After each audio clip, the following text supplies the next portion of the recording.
శ్రీ సాయి సచ్చరితం 50వ అధ్యాయం. శ్రీ సాయి సచ్చరిత మూలంలోని 50 అధ్యాయం 39వ అధ్యాయంలో చేర్చుట జరిగినది.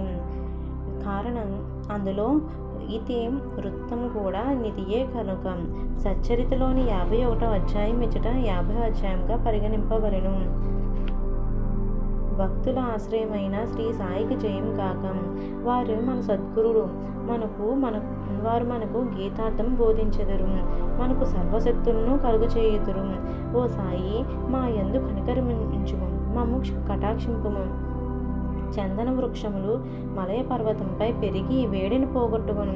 మేఘములు వర్షమును కురిపించి చల్లదనము కలుగ చేయుచున్నవి. వసంత ఋతువునందు పుష్పములు వికసించి అవి దేవుని పూజ చేయుటకు వీలు కలుగ చేయుచున్నది. అట్లనే సాయిబాబా కథలు మనకు ఊరటను సుఖశాంతులను కలగజేయుచున్నవి. సాయి కథలను చెప్పువారు వినువారు ధన్యులు పావనులు. చెప్పువారు నోరును వినువారు చెవులను పవిత్రములు. కాకాసాహెబ్ దీక్షిత్ మధ్య పరగణలోనికి ఖాండ్వా గ్రామం నందు వడనగర నాగర బ్రాహ్మణ కుటుంబంలో హరి సీతారాం ఉరఫ్ కాకాసాహెబ్ దీక్షిత్ జన్మించెను. ప్రాథమిక విద్యను ఖాండ్వా హింగన్ ఘాట్లోని పూర్తి చేశాను. నాగపూర్లో మెట్రిక్ వరకు చదివాను. బొంబాయి విల్సన్ ఎల్ఫిన్స్టన్ కాలేజీలో చదివి 1883లో పట్టభద్రుడయ్యాను. న్యాయవాది పరీక్షల్లో కూడా ఉత్తీర్ణుడై లిటిల్ అండ్ కంపెనీలో కొలువునకు చేరెను. తుదకు తన సొంత న్యాయవాదుల కంపెనీ పెట్టుకొనెను. 1909కి ముందు సాయిబాబా పేరు కాకాసాహెబ్ దీక్షిత్కు తెలియదు. అటు పిమ్మట వారు బాబాకు గొప్ప భక్తులయ్యిరి. ఒకనొకప్పుడు లోనావాలాలో నున్నప్పుడు తన పాత స్నేహితుడు నానాసాహెబ్ చాందోద్కర్ చూచెను. ఇద్దరును కలిసి ఏవో విషయంలో మాట్లాడుకొనిరి. కాకాసాహెబ్ తాను లండన్లో రైలు బండి ఎక్కుచుండగా కాలు జారి పడిన అపాయమును కూర్చి వర్ణించెను. 100 కొలది ఔషధములను దాన్ని నయం చేయలేకపోయాను. కాలు నొప్పియు కుంటితనమును పోవలనిచినచో అతడు సద్గురు వద్దకు సాయి వద్దకు పోవాలని నానాసాహెబ్ సలహా ఇచ్చెను. సాయిబాబా విషయమై పూర్తి వృత్తాంతం విశదపరిచెదము. సాయిబాబా నా భక్తుని సప్త సముద్రముల మీద నుంచి కూడా పిచ్చుక కాలిక దారం కట్టి ఈడ్చినట్లు లాక్కొని వచ్చేదను అను వాగ్దానము. ఒకవేళ వాడు తన వాడు కానిచో వాడు తనచే ఆకర్షింపబడిననియు వాడు తన దర్శనమే చెయ్యలేడనియు బాబా చెప్పిన సంగతిని తెలియజేశాను. ఇదంతయు విని కాకాసాహెబ్ సంతసించి సాయిబాబా వద్దకు పోయి వారి దర్శనం కాలు యొక్క కుంటితనం అంటే నా మనసు యొక్క కుంటితనం బాగా చేసి శాశ్వతమైన ఆనందమును కలుగు చేయమని వేడుకొనదనని నానాసాహెబ్తో చెప్పాను. కొంతకాలం పిమ్మట కాకాసాహెబ్ అహ్మద్ నగర్ వెళ్ళాను. బొంబాయి లెజిస్లేటివ్ కౌన్సిల్లో ఓట్లకై సర్దార్ కాకాసాహెబ్ మిరీకర్ ఇంటిలో దిగాను. కాకాసాహెబ్ మిరీకర్ కొడుకు బాలాసాహెబ్ మిరీకర్. వీరు కోపర్గాంకు మమల్తాదారు. వీరు కూడా గుర్రపు ప్రదర్శన సందర్భంలో అహ్మద్ నగర్ వచ్చి ఉండిరి.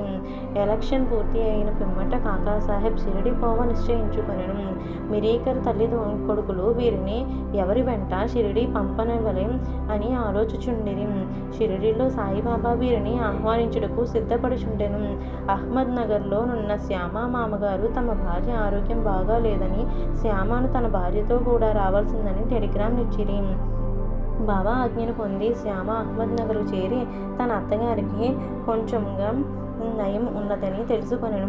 మార్గంలో గుర్రపు ప్రదర్శనకు పోవుచున్న నానాసాహెబ్ పాన్సే అప్పాసాహెబ్ గద్రే శ్యామను కలిసి మిరీకర్ ఇంటికి కాకాసాహెబ్ దీక్షిత్ని కలిసి వారిని షిరిడీకి తీసుకుని వెళ్ళమనిరి. కాకాసాహెబ్ దీక్షిత్కు మిరీకర్ శ్యామ అహ్మద్ నగర్ వచ్చి విషయం తెలియజేసిరి. సాయంకాలం శ్యామ మిరీకర్ల వద్దకు పోయాను. వారు శ్యామకు కాకాసాహెబ్ దీక్షిత్తో పరిచయం కలిగజేసిరి. శ్యామ కాకాసాహెబ్ దీక్షిత్తో కోపర్గాంకు ఆనాటి రాత్రి 10 గంటల రైల్లో పోవాలని నిశ్చయించిరి. ఇది నిశ్చయించిన వెంటనే ఒక వింత జరిగెను. బాబా యొక్క పెద్ద పటం మీద తెరను బాలాసాహెబ్ మిరీకర్ తీసి దాని కాకాసాహెబ్ దీక్షిత్కు చూపెను. కాకాసాహెబ్ దీక్షిత్కు పోయి ఎవరినైతే దర్శించవలను నిశ్చయించుకునవలను వారే పటం రూపంగా నజడ తన్ను ఆశీర్వదించుటకు సిద్ధంగా నున్నట తెలిసి అతడు మిక్కిలి ఆశ్చర్యపడెను. ఈ పెద్ద పీఠం మేఘశ్యామునిది. దానిపై అద్దం పగిలినందున అతడు దానికి ఇంకో అద్దం వేయుటకు మిలీకరుగు వద్దకు పంపెను. చేయవలసిన మరమ్మతును పూర్తిగా చేసి ఆ పటంను కాకాసాహెబ్ శ్యామల ద్వారా షిరిడీకి పంపుట నిశ్చయించిరి. 11 గంటల లోపల స్టేషన్కు పోయి టికెట్లు కొనిరి.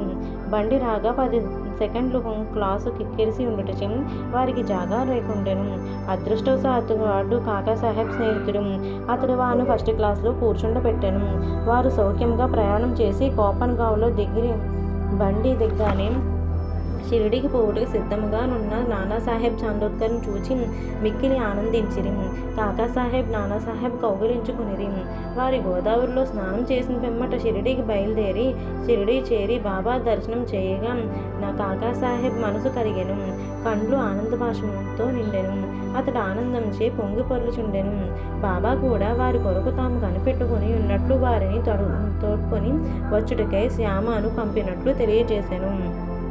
పిమ్మట కాకాసాహెబ్ బాబాతో ఎన్నో సంవత్సరములు సంతోషంగా గడిపాను. షిరిడీలో ఒక వాడను కట్టి దానిని తన నివాస స్థలముగా చేసుకొనెను. అతడు బాబా వలన పొందిన అనుభవం లెక్కలేనన్నవి గలవు. వాటినన్నింటినీ ఇచ్చట పేర్కొనలేము. ఈ కథలో ఒక ఈ విషయంతో ముగించేదము. బాబా కాకాసాహెబ్తో అంత్యకాలమున నిన్ను విమానంలో తీసుకుపోయేదని అన్న వాగ్దానం సత్యమైనది. 1926వ సంవత్సరం జూలై 5వ తేదీన అతడు హేమట్ పంత్లో రైలు ప్రయాణం చేయొచ్చు బాబా విషయం మాట్లాడుచు సాయిబాబా యందు మనసు లీనమై చేశాను. ఉన్నట్లుండి తన శిరస్సును హేమట్ పంతు భుజంపై దవాల్చి ఏ బాధయూ లేక ఎట్టి చికాకు పొందక ప్రాణములు విడిచెను. శ్రీ కెంబే స్వామి యోగులు ఒకరినొకరు అందనదమ్ముల వలె ప్రేమించుకొనిచుండెను. ఒకనప్పుడు శ్రీ వాసుదేవానంద సరస్వతి స్వాముల వారు రాజమండ్రిలో మకాం చేసిరి. ఆయన గొప్ప నైష్ఠికుడు, పూర్వాచరణపరాయుడు, జ్ఞాని, దత్తాత్రేయుని యోగి భక్తుడు. నాందేడు ప్లేడరగు పుండలీకరావు వారిని చూచుటకే కొంతమంది స్నేహితులతో రాజమండ్రి పోయెను. వారు స్వాముల వారితో మాట్లాడుచున్నప్పుడు సాయిబాబా పేరు, షిరిడీ పేరు వచ్చెను. బాబా పేరు విని స్వామి చేతులు జోడించి ఒక టెంకాయను తీసి పుండలీకరావుకి ఇచ్చి ఇట్లనిరి: దీని నా సోదరుడు సాయికి నా ప్రణామములతో నర్పింపుము. నన్ను మరోవద్దని వేడుము. నా యందు ప్రేమ చూపుము. ఆయన స్వాములు సాధారణంగా నిద్రలకు నమస్కరించరదనియు, కానీ బాబా విషయమును ఇది ఒక అపవాదమనియో చెప్పాను. పుండలీకరావు ఆ టెంకాయను సమాచారమును షిరిడీకి తీసుకుని పోవుటకు సమ్మతించెను. బాబాను స్వామి సోదరగుడిచే సమంజసముగా నుండెను. ఏలన బాబా వలె వారును రాత్రింబవులు అగ్నిహోత్రములు వెలిగించియే ఉంచిరి. ఒక నెల పిమ్మట పుండలీకరావు తదితరులు షిరిడీకి టెంకాయని తీసుకుని వెళ్ళిరి. వారు మన్మాడు చేరి దాహం వేయుటచే ఒక సెలయేరు కడకు పోయిరి. పరగడుపున నీళ్లు తాగకూడదని కారు పట్టుకుని ఉపహారం చేసిరి. అవి మిక్కిలి కారముగా నుండుటచే టెంకాయను పగలగొట్టి దాని కోరును అందులో కలిపి అటుకులు రుచికరముగా చేసిరి. దురదృష్టమును కొలది ఆ కొట్టిన టెంకాయను స్వాముల వారి పుండరీకరావుకిచ్చినది. షిరిడీ చేరినప్పటికీ పుండలీరావుకు విషయం జ్ఞప్తికి వచ్చెను. అతడు మిగులు విచారించెను. భయంచే వణుకుచు సాయిబాబా వద్దకేగెను. టెంకాయ విషయం విన్నప్పటికే సర్వజ్ఞుడైన బాబాను గ్రహించెను. బాబా వెంటనే తన సోదరుడుకు టెంబేస్వామి పంపిన టెంకాయను తెమ్మనెను. పుండలీకరావు బాబా పాదములు గట్టిగా పట్టుకుని తన తప్పును అలక్ష్యమును వెళ్ళబుచ్చుచు పశ్చాత్తాపడుతూ బాబాను క్షమాపణ వేడెను. దానికి బదులు ఇంకా టెంకాయను సమర్పించదనని. కానీ బాబా అందులకు సమ్మతించలేదు. ఆ టెంకాయ విలువ సాధారణ టెంకాయలకు ఎన్నో రెట్లనియూ దాని విలువ పోవున దీనికి ఒక్కటి లేదనియూ చెప్పుచూ నిరాకరించెను. ఇంకను బాబా ఇట్లనెను: ఆ విషయమై నీవేమాత్రం చింతింపనవసరం లేదు. అది నా సంకల్పం ప్రకారం నీకు ఇవ్వబడింది. తుదకు దారిలో పగలగొట్టబడెను. దానిని నీవే కర్తవని అనుకొనవేళ. మంచి గాని చెడ్డ గాని చేయుటకు నీవు కర్తవని అనుకొనరాదు. గర్వహంకారం రహితుడివై యుండుము. అప్పుడే నీ పరిచింతన అభివృద్ధిని పొందును. ఎంత చక్కని వేదాంత విషయం బాబా బోధించినదో చూడుడు. బాలారాం దురందర్. బొంబాయికి దగ్గరగా నున్న సాంతక్రజ్లో పటారే ప్రభుజాతికి చెందిన బాలారాం దురందర్ అను వారుండిరి. వారు బొంబాయి హైకోర్టులో న్యాయవాది. కొన్నాళ్ళకు బొంబాయి న్యాయశాస్త్రవేత్త కళాశాలకు ప్రిన్సిపాల్గా నుండెను. దురందర్ కుటుంబంలో వారందరూ భక్తులు, పవిత్రులు. భగవద్దు చింతన గలవారు.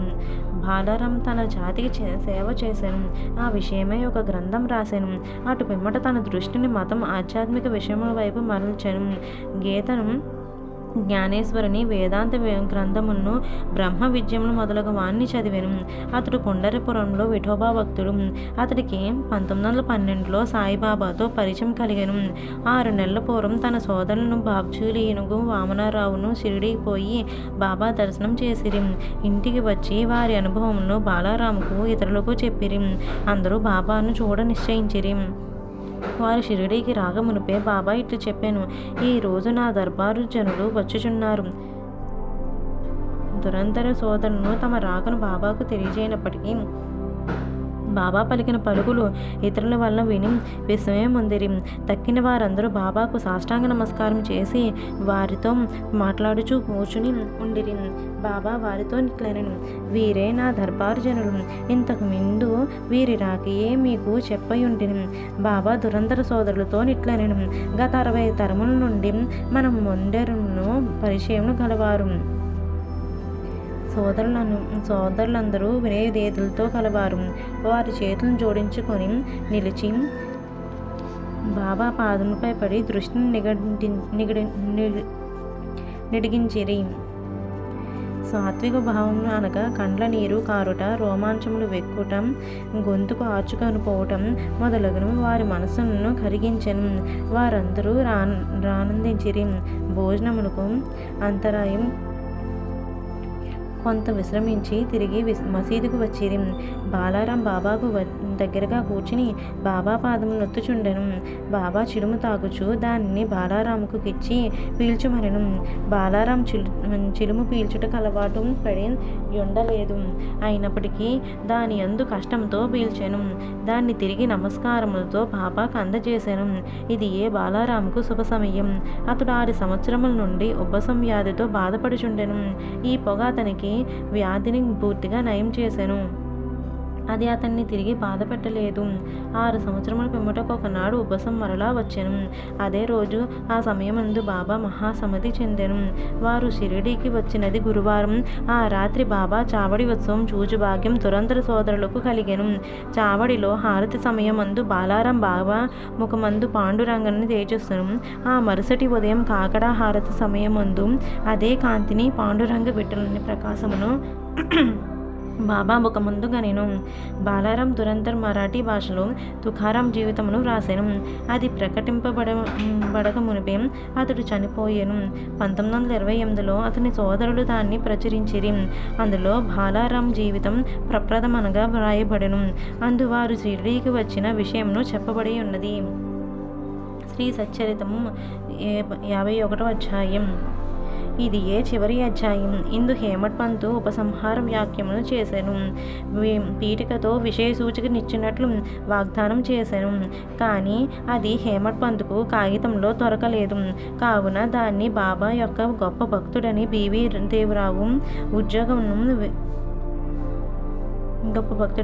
దేవరావు కూర్చెను. ప్రతి అధ్యాయం ప్రారంభమున దానిలో అంశములను ఇచ్చుటకై విషయ సూచికను అవసరం. కాబట్టి దీనిని తుది పలుకులుగా భావించెదము.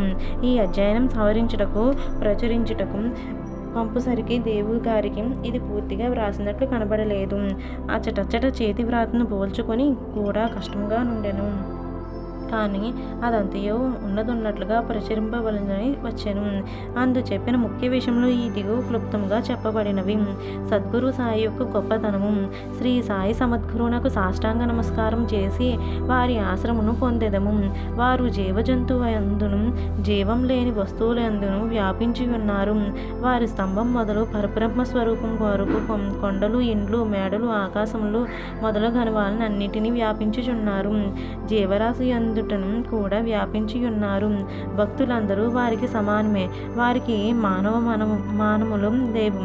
వారికి ఇష్టమైనది, అయిష్టమైనవి లేవు. వారిని జ్ఞప్తి అందించుకొని వారి శరణు పొందినచో వారు మన కోరికలన్నింటినీ నెరవేర్చి మనము జీవిత పరమావధిని పొందినట్లు చేసేదను. ఈ సంసారమనే మహాసముద్రము దాటుట మహా కష్టం.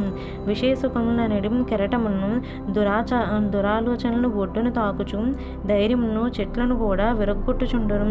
అహంకారమనే గాలి తీవ్రంగా పీల్చి మహాసముద్రమును కల్లోలపరచును. కోపము అసూయలనడి మొసళ్ళు నిర్భయంగా సంచరించును. అచట నేను నాది అని సుడిగుండములను ఇతర సంశయములను గిర్రును తిరుగుచుండెను. పరనింద అసూయ ఓర్వలేనితనం తను అను చేప లచట ఆడుచుండెను. ఈ మహాసముద్రం భయంకరమైనప్పటికీ సాయి సద్గురువు దాన్ని అగస్తుని వంటి వారు.